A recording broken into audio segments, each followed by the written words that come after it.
tempat ibadah. Dan waktu kita keluar, yang kalau kita bisa dengar suara Tuhan itu, dia katakan, kalian di dalam malaikat, di luar kalian menjadi setan. Yang dia mau kita di dalam malaikat, keluar berdampak malaikat. Berdampak malaikat bagaimana? Tadi, persembahkan tubuhmu sebagai persembahan hidup yang kudus, yang berkenan pada Allah, itu ibadahmu yang sejati. Ini yang harus dilakukan dari orang-orang pengikut Yesus, melakukan ibadah yang sejati. Di situ waktu kita kembali dari hidup, dia pasti mengatakan, kamu murid saya. Kembali kepada kita. Saya kira itu. Sebagai seorang penginjil, berapa kali Abang berdoa dan membaca Alkitab dalam satu hari? Kalau membaca Alkitab ya bisa satu hari 3 kali saya baca. Itu karena firman Tuhan adalah Tuhan sendiri. Kebenaran firman itu adalah Tuhan sendiri yang harus memperlengkapi saya untuk di lapangan. Itu. Karena dengan dari Taurat sampai kepada Perjanjian Baru, Yesus datang itu, dia mengadakan Taurat itu, kita melihat semua perjalanan nabi-nabi itu semua diperlengkapi Tuhan. Jadi Tuhan mau kita juga diperlengkapi supaya melakukan tugas-tugasnya dia itu kita kuat, kita teguh dalam iman percaya kita gitu kepada dia. Jadi firman harus tetap dibaca. Mungkin ada orang yang membaca dengan target, dalam 1 bulan dia sudah selesai. Kalau saya tidak, mungkin satu pasal aja, tapi saya bisa dilihat berapa kali ulang di situ maksud apa dari pesan ini. Karena apa yang terjadi dahulu itu sebenarnya untuk kita sekarang juga. Gitu. Pernah nggak terancam jiwanya pada saat menginjili? Ya, saya pernah mengalami. Mereka di situ menjerit-jeritkan Yesus depan saya. Mereka menari-nari. Saya dengan satu anak teologia. Teologia sudah bilang sama saya, Pak, kita martir. Tapi saya bilang tenang aja. Di sini saatnya pengendalian diri kita. Roh Kudus dalam kita. Karena Roh Kudus itu ada, harus ada sukacita, harus lemah lembut, pengendalian diri dalam kita. Jadi mereka melakukan itu, selesai itu saya tegur dengan baik, bicara tentang berita Yesus, Isa masih dalam Al-Quran sama Injil buat mereka. Dan mereka diam.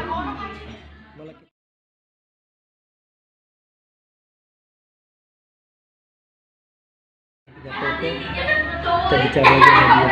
Jadi ada hal-hal yang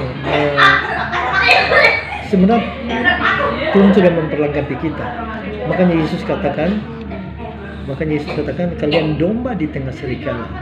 Itu sudah dikatakan Yesus. Kalian domba di tengah serigala. Domba ini salah sedikit dimakan. Makanya kita jangan kaget kalau ada yang bilang kafir, ada yang bilang gereja dibakar, pendeta dibunuh. Karena kalian domba di tengah serigala, kata Yesus. Hendaklah kalian cerdik seperti ular, tulus seperti merpati. Yesus memakai media ular. Kenapa? Ular itu menjatuhkan Adam dan Hawa. Tapi Yesus bilang kalian harus jadi ular, bukan. Tapi ambil kecerdikan ular untuk kalian pakai dalam domba di tengah serigala. Dan kedua, tulus seperti merpati. Waktu Yesus dibaptis, turunlah Roh Kudus. Di situ dilihat seperti burung merpati. Jadi waktu kita di penuasan Roh Kudus, yang tadi saya bilang ada 9 buah roh di dalam kita, itu memperlengkapi kita sebagai domba di tengah serigala. Kalau kita bisa lakukan itu, kita akan aman. Karena kalau kita melihat konteks daripada 2 kakak adik ini, Isa dan Kristen, kita harus lihat dari dasarnya. Anak Abraham itu mempunyai 2 istri dan 2 anak, Ishak dan Ismail. Kita melihat berkatnya. Waktu Ishak, Tuhan mengatakan kamu akan diberkati dari bangsa yang besar, kamu akan memberkati dunia. Jadi kita jangan kaget kalau kita di bawah lampu listrik ada buatan Yahudi, kita naik pesawat buatan Amerika, apa segala, semua orang bisa ke planet bulan dengan hal-hal teknologi yang tinggi buatan mereka. Tapi kalau kita lihat di Ismail, berkatnya Tuhan katakan kamu akan jadi bangsa yang besar, 12 raja, tapi kamu akan berkelakuan seperti keledai liar. Terakhir Tuhan katakan kamu akan saling membunuh antara sesama kamu sendiri. Ini yang terjadi. Jadi kalau kita lihat hal-hal begini di dunia, di Timur Tengah dan sekarang di Indonesia, kita jangan kaget karena itu berkat Tuhan pada mereka. Kalau kita mau komplain Tuhan kenapa memberikan berkat itu untuk mereka? Ya itu, tapi kan tidak bisa. Jadi kita harus terima. Makanya Yesus memberikan solusi buat kita untuk menghindar daripada hal begitu. Yesus bilang, kalian domba di tengah serigala, cerdiklah seperti ular, tuluslah seperti merpati. Ini yang Yesus kehendaki. Kalau kita bisa masuk konteks ini, cerdik seperti ular, tulus seperti merpati, kita bisa menguasai mereka. Ini yang harus dipakai sama hamba Tuhan. Jadi kalau domba itu salah sedikit akan diterkam serigala. Tapi karena kita sudah dibekali dengan cerdik seperti ular, tulus seperti merpati, ya udah berdoa, minta petunjuk supaya hikmat surgawi itu Tuhan berikan. Karena bicara cerdik seperti ular, tulus seperti merpati, itu bicara hikmat dari Tuhan. Karena hikmat dunia itu Tuhan Yesus mengatakan kebodohan, tapi harus memakai hikmat surgawi. Itu memperlengkapi kita di lapangan. Jadi saya banyak kemanapun masuk ke masjid atau kemana ketemu mereka orang berjubah, ya tetap semua dengan baik aja. Tapi saya tetap pesan hanya tetap selalu di ujung-ujungnya bahwa Isa datang untuk semua, Yesus datang untuk semua.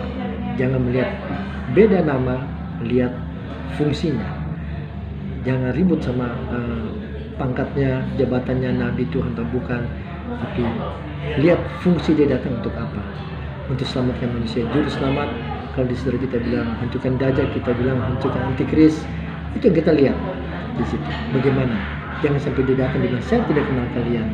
Kita terlambat semua. Saya kira itu. Ya. Apakah Bang percaya adanya pengangkatan? Percaya. Itu karena itu tertulis juga di dalam Alkitab, karena itu firman Tuhan. Percaya gitu.